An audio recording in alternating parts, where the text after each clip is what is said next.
Hello বন্ধুরা, welcome back to my channel, welcome to new blog. সুন্দরবনের ছোট্ট একটি গ্রাম থেকে আমি সাথী নতুন আরও একটি ভিডিওতে তোমাদের সকলকে অনেক ওয়েলকাম আর অনেক ভালোবাসা জানাই। আশা করি তোমরা সকলেই ভালো আছো, সুস্থ আছো। যে যেখানেই থাকো সুস্থ থেকো, ভালো থেকো।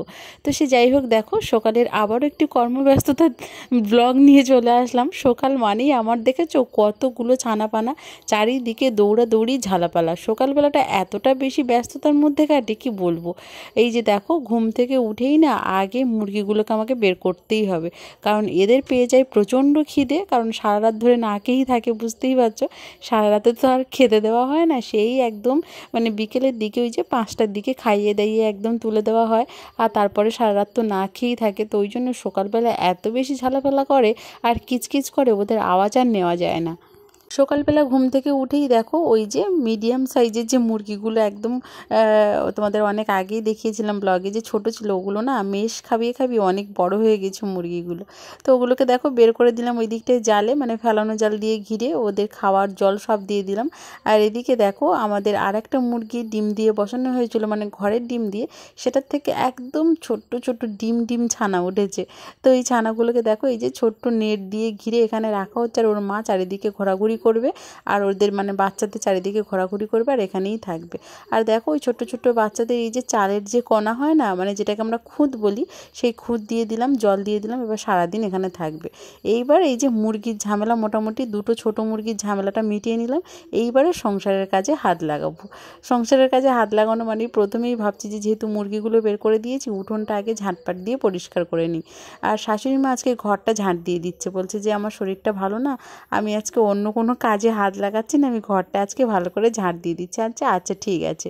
তো শাশুড়ি মা ওই দিকটায় ঘর ঝাড় দিচ্ছে আর আমি উঠোন ঝাড় দিচ্ছি। আর দেখেছো, মানে মোটামুটি এই মুহূর্তে আমাদের বাড়িতে অনেক প্রাণীর ছানারা রয়েছে। এই যে ছাগলের ছানা, মুরগির ছানা সবই দেখতে পাচ্ছ। আর এই যে উঠোনটা ঝাড় দিতে দিতে না মাজাটা আমার এমনিই ব্যথা হয়ে যাচ্ছে। আর এমনিতেও আগের দিন প্রচণ্ড মাজা ব্যথায় ভুগেছি। এত পরিমাণ কোমরে ব্যথা হয়েছে হঠাৎ করে, কেন জানি না। তো প্রচণ্ড ব্যথা, যে ব্যথাতে প্রচণ্ড কান্না করেছি, সারাটা রাত কান্না করেই কাটিয়েছি। এত বেশি ব্যথা, একদমই ঘুমোতে পারিনি। শিবরাত্রির রাতে সবাইকে জেগে থাকতে হয় বলে, তো শিবরাত্রির রাতে আমি জেগেই ছিলাম, কিন্তু প্রচণ্ড দুঃখের সঙ্গে, মানে কান্না করে করে। এই যে দেখো উঠোনটা ঝাড় দিতে দিতে দেখলাম কত আমের গুটি পড়েছে। যেহেতু আমাদের উঠোনের চারিদিকে আম গাছ, বলি যে আমের পাতা সকাল বিকেল ঝাড় দিতে দিতে না আমার সময় পেরিয়ে যায়। সে যাই হোক, দেখো প্রচণ্ড কোমর ব্যথার কথা যে বলছিলাম না, শাশুড়ি মা আবার রাতের বেলা মালিশ করে করে দিতে, তারপর একটুখানি ঘুমিয়েছিলাম। তো সেই কোমরের ব্যথাটা যেন সকালবেলা অনেকটা কম হয়েছে, কিন্তু ওই যে বেশিক্ষণ ধরে উঠোন ঝাড় দিলে, ঘর ঝাড় দিলে আবার যেন ব্যথা ব্যথা মনে হচ্ছে। ডাক্তার না দেখালে এটা কমবে না কোনোভাবে। তো সে যাই হোক, দেখো এই যে একদম উঠোন টুটুন ঝাড় দিয়ে দিয়েছি, আর ঘরটা তো ঝাড় দিয়ে দিয়েছি শাশুড়ি মা। তারপরে দেখো বাসি বাসনগুলো নিয়ে পুকুর পাড়ে রেখে দিচ্ছি। পুকুর পাড়ে রেখে দিয়ে আরও অনেক কাজ আছে, মাজবো পরে, এখন মাজবো না, বাকি কাজগুলো গুছিয়ে রেখে দিয়ে তারপরে মাজবো। কলে জলও এসছে, জলটাও ভরতে হবে। আর যেহেতু টাইমেই জল আসে, সারাদিন তো আর জল থাকে না, তো টাইমের জলটা ধরেই নিতে হবে। তার আগে দেখো একজন বন্ধু আমাকে কমেন্ট করেছিল, তো এই মুহূর্তে নামটা আমার মনে পড়ছে না, অবশ্যই নাম নেবো বন্ধু তোমার। তো সে যাই হোক, এই যে সামনের পোর্শানে আমি বলেছিলাম যে ঘরটা আমি সবসময় পরিপাটি করে গুছিয়ে রাখার চেষ্টা করি। তো সেই বন্ধু কমেন্ট করেছিল যে দিদিভাই তোমার ঘরের সবটাই ভালো লাগে, কিন্তু সামনে এই যে বারান্দাতে জামা কাপড়, তো ওটা যেন ঠিকঠাক লাগে না। তো কী আর করবো বলো, বাড়িতে যেহেতু শ্বশুর শাশুড়ি, তারপরে আমার একটা ভাসুরের ছেলে থাকে, তাদের জামা কাপড় রাখার জায়গা সত্যি বলছি নেই নেই আমাদের বাড়িতে, যে কোনো কি বলবো আলনা যেটাকে বলি, যেখানে জামা কাপড় ডেইলি দিনের মানে রোজ দিনের যে জামা কাপড়গুলো রাখা, সেরকম কোনো জায়গা আপাতত নেই, আর আলনাও নেই বাড়িতে। তো এই কারণে জামা কাপড়গুলো এইভাবেই রাখতে হয়, প্রতিদিনের যে ব্যবহারের জামা কাপড়গুলো এইভাবে দড়ি টানিয়েই রাখতে হয়। কোথায় রাখবো বলো, রাখার মতন কোনো জায়গা নেই। আর ঘরের মধ্যে মানে দুটো ঘরের মধ্যে এই যে নিত্য প্রয়োজনীয় বাক্স রয়েছে, যা যা দরকার, খাট রয়েছে, বিছানা রয়েছে, তো এই কারণে এই যে প্রত্যেক দিনের জামা কাপড় আর ঘরের মধ্যে রাখা হয় না, যেগুলো প্রতিদিন ব্যবহার করা হয় সেগুলো ওই সামনেরতেই রাখা থাকে আর কি। তো যার যখন দরকার হয় সে তখন ব্যবহার করে। আর বাড়িতে একটা বাচ্চা থাকলে বুঝতেই পারছো, তারও অনেক জামা কাপড় এলোমেলো হয়ে পড়ে থাকে, সে নিজেও রেখে দেয়। যতটা পারি গোছানোর চেষ্টা করি, তবুও যেন মানে সারাদিন গুছিয়েও দেখছি দিনের শেষে সেই আবার এলোমেলো। তবুও তোমার কমেন্টটা আমার বেশ ভালোই লেগেছে, আমি ওই দিকটা আরও বেশি ভালো করে গুছিয়ে রাখার চেষ্টা করব। তো শাশুড়িমাকে বলেছিলাম, শাশুড়িমা দেখেছো তো ওই যে ওই দিকটায় গোছাচ্ছিলো, আমিও কিছুটা জিনিস গুছিয়ে ঘরে রেখেছি। তো শীত যেহেতু সবে সবে গেল, শীতের জিনিসও কিছু ছিল, সেগুলোও গুছিয়ে রাখলাম। তারপরে দেখো মুরগির খাবার দেবো, সামনের পোর্শনটা ভালো করে জল দিয়ে ধুয়ে মুছে পরিষ্কার করে নিলাম, যেহেতু রৌদ্র এসে পড়েছে মুছে নিয়েছি, ওটা এবারে শুকনো হতে থাক। আর এই দিকটায় দেখো এই যে বড় বড় মুরগিগুলো রয়েছে, এবার বড় মুরগিদের এই যে ধান দিয়ে আর এই যে ঘরের মধ্যে রেখে দিলাম, মানে নেট দিয়ে ঘেরা ঘরের মধ্যে রেখে দিলাম। এই মুরগিগুলোকে একদম সন্ধ্যের দিকে ছাড়বো। আর এই মুরগিটা ডিম দেয়, তো ধরার চেষ্টা করেছিলাম, তো অবশেষে কিন্তু ঘরে ভরে দিয়েছি ওকে। আর তারপরে দেখো পুকুর পাড়ে চলে এসেছিলাম, সেই যে বাসন রাখা ছিল বাসনগুলো মেজে নিয়েছি ঝটপট করে। তারপরে দেখো এই ছোটো হাঁড়িটা মেজে নিচ্ছি, সকালে যদি ভাত হয় তাহলে এতে করেই ভাতটা হবে। আবার ওই দিকটায় ঘড়ির কাঁটাতে 8টা ছুঁই ছুঁই করছে, ঝটপট করে আমি এই দিকটা কাজ করে নিচ্ছি, কারণ আমার পড়াতে বসতে হবে আবার 8টার সময়। মানে বুঝতে পারছো কত সকালে উঠেছি, তাহলে এতগুলো কাজ কমপ্লিট করে উঠতে। আসলে গরমের দিনে সকালবেলা উঠতে কোনো কষ্ট হয় না, কিন্তু শীতের দিনে সকালে উঠে কাজ করতে প্রচণ্ড কষ্ট হয়। সে যাই হোক, দেখো বাসি নাইটিটাও ধুয়ে পরিষ্কার করে নেবো। আর বাসি নাইটি যেহেতু রাখা ছিল, আমি ভাবছি যে রৌদ্র যখন উঠেছে ঝটপট করে ধুয়ে রৌদ্র শুকনো করতে দিয়ে দিই, তাহলে স্নান সেরে উঠে আবার পরতেও পারবো। নয়তো প্রতিদিন এই বাসি নাইটি ধুতে ধুতেই না আমার সেই মানে স্নানের সময় ধোয়া হয় আর কি, তো শুকতেও চায় না। আর হচ্ছে দুটো নাইটির বেশি তো ব্যবহারও করি না, আর এমনিতেও দুটো নাইটির বেশি নেই নাইটি, আপাতত নাইটি কিনতেও হবে। গরম যেহেতু চলে আসছে, আর গরম চলে আসছে মানে একদমই শাড়ি পরে আর থাকা যাবে না। এমনিতেও শাড়ি সারাদিন পরলেও ঘুমানোর সময় তো নাইটি না পরলে একেবারেই ঘুম আসে না। তো সে যাই হোক, হ্যাঁ দেখো এখানে এই যে আমাদের দড়ির টানাটা না একদম নিচু হয়ে গিয়েছে, এটাও আবার সুন্দর করে বাঁধতে হবে, নয়তো শাড়ি কাপড় চোপড় এই দড়িতে দেওয়া যাচ্ছে না, একদম নিচু হয়ে যাচ্ছে।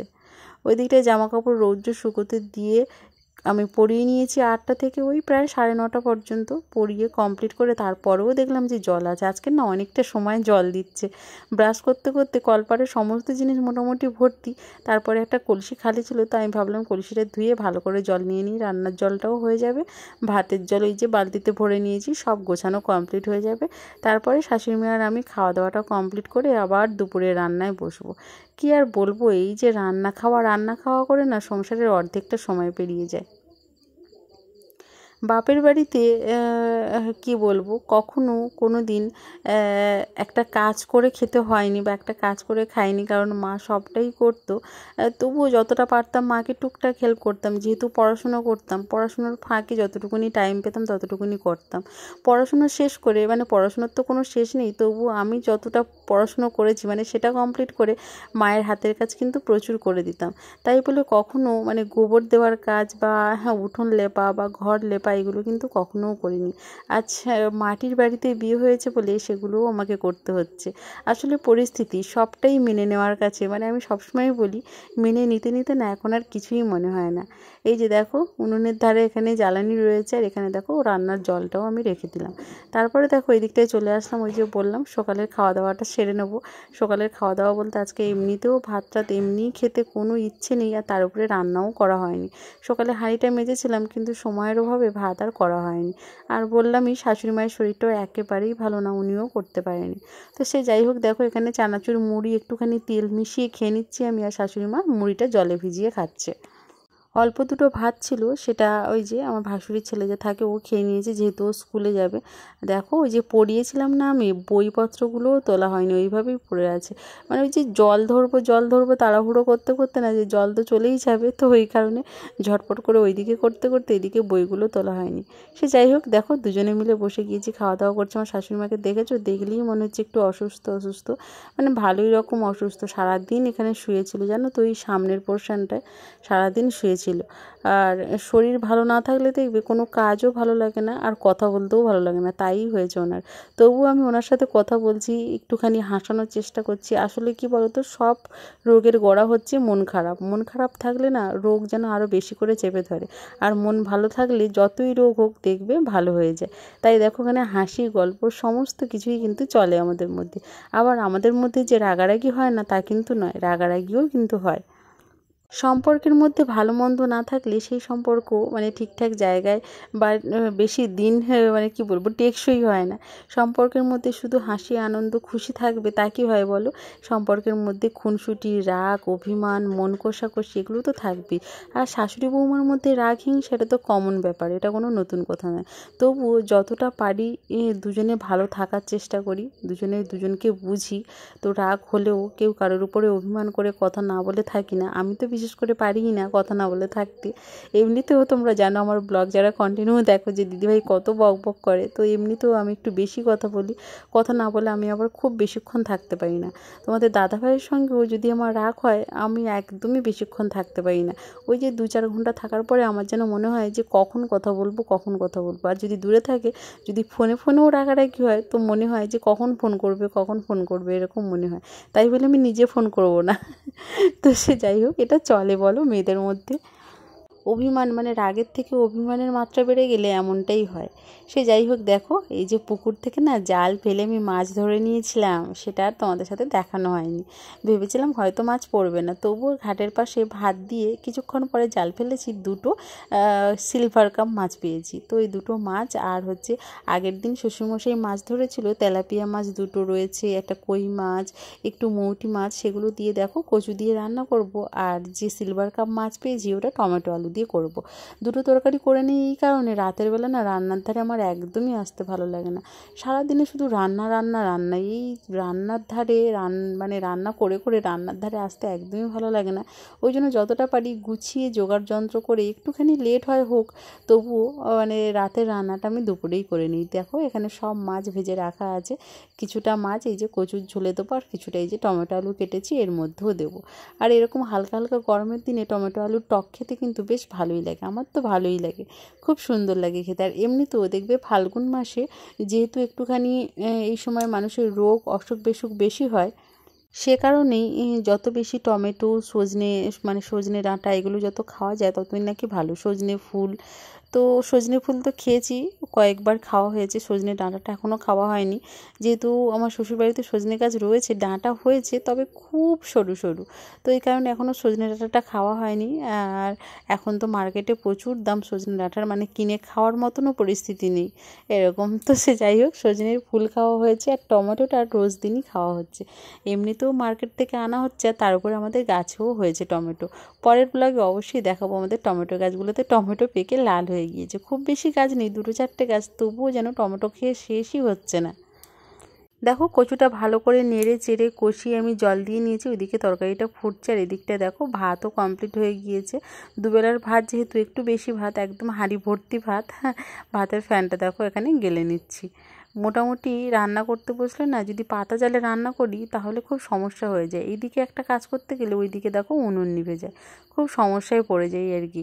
তো সে যাই হোক, বাপের বাড়িতে কখনো কোনো দিনও মানে এরকমভাবে এরকম পরিস্থিতিতে কখনো পড়িনি বলতে হয়তো সামনাসামনি আসেনি। বাপের বাড়িতে সবসময় গ্যাস বা কাঠ বা ঘুঁটে এরকমভাবেই এরকম জ্বালানিতেই রান্না করেছি, টুকটাক যাই রান্না করি। কিন্তু শ্বশুরবাড়িতে এসে সব পরিস্থিতি আমি যেন কীভাবে যে মানিয়ে নিয়েছি আমি বলতে পারবো না। তবে আমি কিন্তু একেবারে মেনে নেওয়ার মেয়ে ছিলাম না। প্রচণ্ড রাগী, প্রচণ্ড জেদি আর প্রচণ্ড মানে হয় না মুডি, এরকম মেয়েই আমি ছিলাম। মানে যেটা আমার মন বলবে বা যেটা আমার ইচ্ছে হবে আমি সেটাই করব, আর যেটা আমার ইচ্ছে হবে না সেটা কখনোই করব না। একটা সময় ভাবতাম যে যে মানুষ এরকমভাবে বিয়ের পরে কীভাবে বদলে যায়, কীভাবে নিজেকে পাল্টে নেয়। কেউ কেউ মানে কি বলবো, ওই যে বলে না যে ঘুঁটে কুড়ানির মেয়ে যদি রাজরানী হয়, তাহলে ঘুঁটে কুড়ানির মেয়ে রাজরানী হয়েও নিজেকে মানিয়ে নিতে পারে, আবার রাজরানীর মেয়েও ঘুঁটে কুড়ানি হয়ে নিজেকে মানিয়ে নিতে পারে। সেটা না এখন এসে বুঝেছি, এখন এই পর্যায়ে এসে মনে করি যে আমি এরকমভাবে মানিয়ে নিচ্ছি। আমি জাস্ট নিজেকে মাঝে মাঝে যখন একাকিত্বে একা থাকি, নিজের ভেতরের এই জিনিসটাকে না সত্যি খুব ভালোভাবে উপলব্ধি করি যে এটা কি সত্যিই আমি, এটা কি সত্যিই আমি সাথী। তো সে যাই হোক, তোমাদের সাথে না অনেক গল্প করতে আমার বেশ ভালো লাগে, তো এই কারণে অনেক কিছুই বলি। তো দেখো, মানিয়ে নেওয়াটাই জীবন, বারবারই বলি আমার ভিডিওতে, মেনে নিলেই না সত্যিই জীবন অনেক বেশি সুন্দর। তো মেনে নিতে নিতে আমার জীবনটা আমার কাছে অনেক বেশি সুন্দর আর অনেক বেশি ভালো মনে হয়। আর এভাবেই আমি ভালো আছি আর সবাইকে ভালো রাখারও চেষ্টা করি। তো দেখো, এখানে টমেটো আলুটা ভালো করে একদম কাঁচা লঙ্কা দিয়ে কষিয়ে নিয়েছি, একটুখানি ঝাল টক হবে, ভালো লাগবে খেতে। তারপরে দেখো ভালো করে না টমেটো আর আলুটা ঢাকা দিয়ে কষিয়ে নিয়েছি। কষিয়ে নেওয়ার পরেই তারপরে এখানে জলটা অ্যাড করেছি। এবারে তরকারিটা ফুটে আসলে এর মধ্যে মাছ দিয়ে দেবো, আর নামানোর আগে সামান্য একটু জিরের গুঁড়ো ছড়িয়ে দেবো, ব্যাস রেডি হয়ে যাবে টমেটো আলুর তরকারি। দেখো, রান্নাবান্না সব কমপ্লিট হয়ে গিয়েছে। আর হচ্ছে আমার শ্বশুরমশাইয়ের জন্য একটুখানি শুক্তো করেছিলাম, সেটা তোমাদের সাথে শেয়ার করিনি, কারণ শুক্তো না কেউই খেতে চায় না, আমি তো খাই না, আর বেগুন শুক্তো তো একেবারেই আমি খাই না। আর শাশুড়ি মাও আজকে খাবে না, বলছে শরীর এমনিই ভালো নেই, খেতেও চাইছে না। এই যে দেখো, শ্বশুরমশাই খাওয়া হয়ে গিয়েছে, আমি আর শাশুড়ি মা এবারে বসে যাবো দুপুরের খাবার খেতে। ওই যে কচুর তরকারি যেটা করেছি ওটা দিয়েই আজকে দুপুরের লাঞ্চটা সেরে নেবো। আর এই যে স্নান করে খেতে বসে গিয়েছি না, এখন না 2:30টা পেরিয়ে গিয়েছে। প্রত্যেক দিনই না যখন রাতের তরকারি করি যেই দিন, সেই দিন একটুখানি লেট হয়ে যায়, 2-3টে হয়ে যায়, তো একটু সময় লাগে।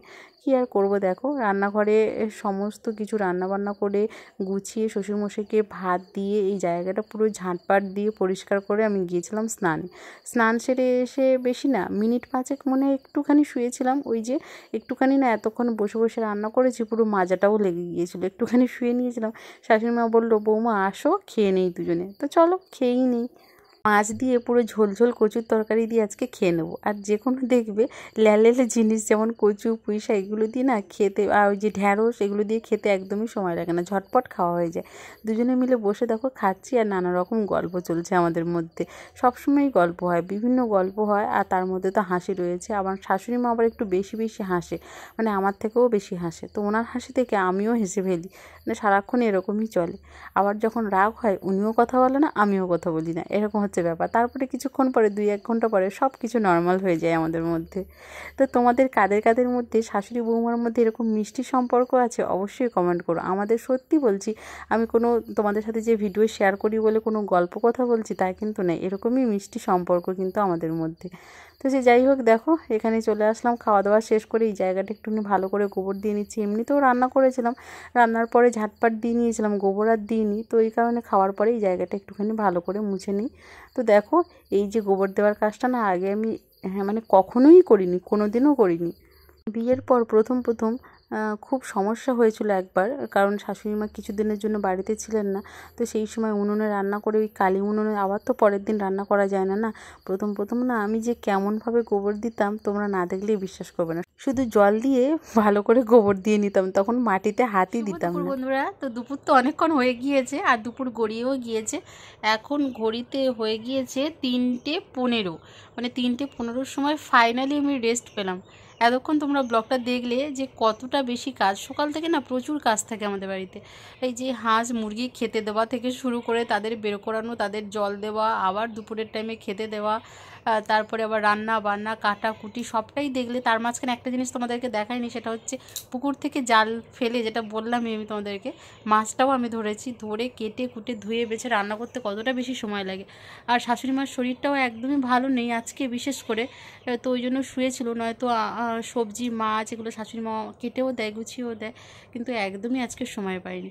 সে যাই হোক, প্রতিদিনই কর্মব্যস্ততা থাকে, আর এই দুপুরের পর থেকে মানে এই যে খাওয়া দাওয়া কমপ্লিট করে নিলাম, এখন থেকে আমি বেশ ফ্রি থাকি। থাকি সন্ধে একদম পুরো ঘুমোতে যাওয়া পর্যন্ত। কেন বলছি ফ্রি থাকি, কারণ রাতের রান্নাবান্নাগুলো হয়ে যায়, শুধু সন্ধেবেলা ওই যে মুরগিগুলো তোলা আর হচ্ছে ঘরটা ঝাড় দেওয়া, উঠোনটা একটুখানি ঝাড় দিয়ে নেওয়া হচ্ছে কাজ, আর তেমন কোনো কাজ থাকে না। তো ওই কারণে সকালের থেকে একদম পুরো এই 3টে পর্যন্ত একদম জমিয়ে কাজ করে নিই। আর তারপর থেকে এই যে আমি শুয়ে পড়েছি, আমি উঠবো পুরো 5টার সময়। ওই যে বললামই এখন 3:15 বেজে গিয়েছে, 5টার সময় উঠে মুরগিগুলো তুলে দেবো, ব্যাস। তারপর থেকে এডিটিংয়ের কাজ থাকে, যা যা কাজ থাকে মোটামুটি সেগুলোই করি। বাড়িতে ফোন করা, মায়ের সাথে কথা বলা, এইগুলোই চলে আর কি। তো চলো একটুখানি রেস্ট নিয়ে নিই, একটুখানি যদি ইচ্ছে হয় তো চোখের পাতাটা বন্ধ করব, আর যদি ইচ্ছে না হয় তাহলে একটু ফোন দেখতে দেখতেই সময় কাটিয়ে দেবো। দেখা হচ্ছে তোমাদের সাথে আবার সন্ধেবেলা, দেখতে থাকো পুরো ব্লগটা।